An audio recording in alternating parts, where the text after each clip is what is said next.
প্রিয় চাকরি প্রত্যাশী বন্ধুগণ, আমরা এখন দেখব এনআরবিসি ব্যাংক পিএলসি এর এমটিও পদের লিখিত গণিত প্রশ্নের সমাধান। আমাদের প্রথম প্রশ্নটি ১ নম্বর প্রশ্ন। এখানে বলা আছে, in an organization 8 out of 9 employees cast their vote in an election.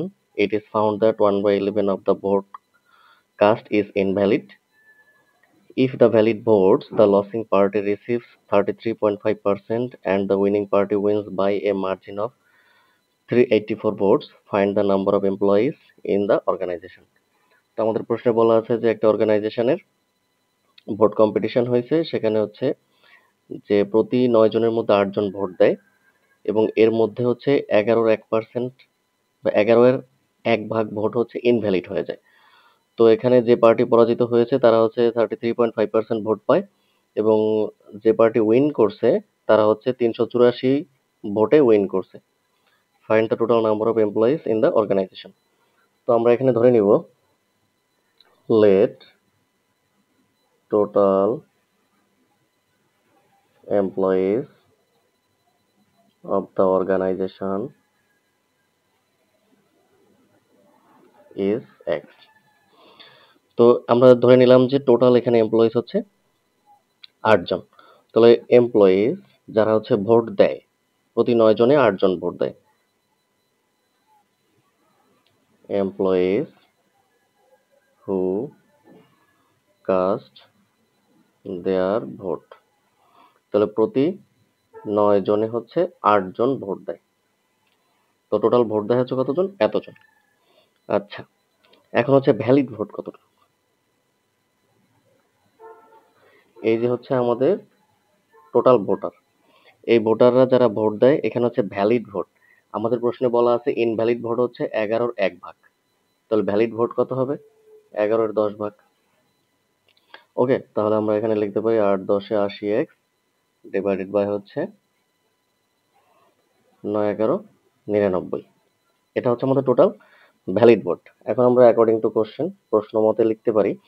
আপনারা একটা জিনিস খেয়াল করেন যে যে ব্যক্তি মানে যে পার্টিটা হেরে গেছে তারা হচ্ছে 33.5% ভোট পাইছে। ওকে, তাহলে এই ভোটের গণনাটা কিভাবে হয়? যে অপোজিট কত ভোট পাইছে? অপোজিট পার্টিও যদি 33.5 ভোট পায় তাহলে টোটাল এখানে ভোট হচ্ছে আমাদের কত? 67। এখন অপোজিট পার্টি যারা হচ্ছে ভোটে উইন করছে তারা হচ্ছে 384 ভোট বেশি পাইছে। তাহলে তারা কত পার্সেন্ট ভোট বেশি পাইছে?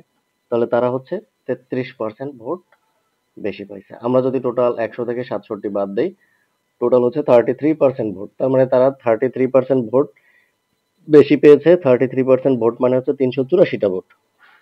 তো আমরা এখানে লিখতে পারি প্রশ্ন মতে আমাদের টোটাল ভ্যালিড ভোট হচ্ছে কত? 80x ডিভাইডেড বাই হচ্ছে 90।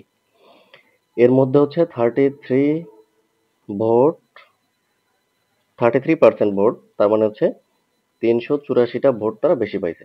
তো এত এর 33% দিলেই হচ্ছে আমাদের 384টা আমরা পেয়ে যাব।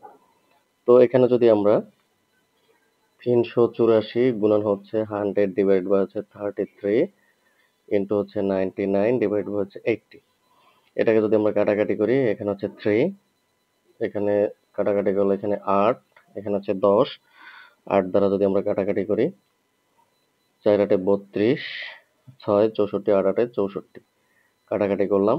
এখন হচ্ছে সুতরাং x সমান হচ্ছে আমাদের টোটাল ভোট হবে 1440। তাহলে ওই প্রতিষ্ঠানে আমাদের টোটাল এমপ্লয়ির সংখ্যা হচ্ছে 1440টা। আমরা এখানে ধরে নিয়েছিলাম যে আমাদের টোটাল এমপ্লয়ি হচ্ছে ওই প্রতিষ্ঠানে x, তো x সমান হচ্ছে 1440। এটি হচ্ছে আমাদের প্রশ্নের উত্তর। আমাদের দ্বিতীয় প্রশ্ন হচ্ছে, the age of three persons 4:7:9 8 years ago the sum of their age is 56. Find out the value of present age of the three persons. তো আমরা ধরে নেই let the age of first, second and third person is, আমরা একটা ধরবো 4x, একটা ধরবো 7x, আর একটা হচ্ছে আমরা ধরবো 9x। ওকে, তো এখন আমরা প্রশ্ন মতে লিখতে পারি অ্যাকর্ডিং টু কোশ্চেন, প্রশ্ন মতে লিখতে পারি 8 ইয়ার্স অ্যাগো, 8 বছর আগে। তাহলে 8 বছর আগে প্রত্যেকের বয়স কত ছিল? এটা এটা আর এটা হচ্ছে 9x মাইনাস 8 এটা। তো বলা আছে 8 বছর আগে তাদের বয়সের যোগফল হচ্ছে 56 বছর। আমরা যোগ করে দিলাম এই 56। ওকে, কোনো সমস্যা নাই। ওকে, এখন হচ্ছে 7 4 11, 11 আর 9 হচ্ছে আমাদের 20x, আর 3 8 হচ্ছে 24 সমান হচ্ছে আমাদের 56। তাহলে আমরা লিখতে পারি 20x সমান হচ্ছে 56 প্লাস 20, 4 4 10, 3 5 আর 3 8, 80। তাহলে আমাদের x সমান হচ্ছে 80/20 ইকুয়াল হচ্ছে 4। সুতরাং আমরা লিখতে পারি x সমান হচ্ছে 4। এখন বলা আছে যে তাদের প্রত্যেকের প্রেজেন্ট। দা তো এখানে আমরা দা এজ এর জায়গায় লিখতে পারি দা প্রেজেন্ট এজ। প্রেজেন্ট কথাটা দিয়ে দিলে আমাদের প্রশ্নের সাথে মিলে যাবে একেবারে। So present age of first person. First পারসনের প্রেজেন্ট এজ কত? 4x। তাহলে 4 ইন্টু 4 ইন্টু হচ্ছে 16। ওকে, তাহলে present age of second person হচ্ছে 7, 4 সাথে 28। প্রেজেন্ট এজ অফ থার্ড পারসনের বয়স কত? 9। এখানে আমরা ইয়ার্স দিতে পারি ইয়ার্স। তো এখানে আমাদের তিনজনের বয়স হচ্ছে একজনের 16, 28 এবং 36, 36 বছর বয়স। এটি হচ্ছে আমাদের প্রশ্নের উত্তর। ধন্যবাদ।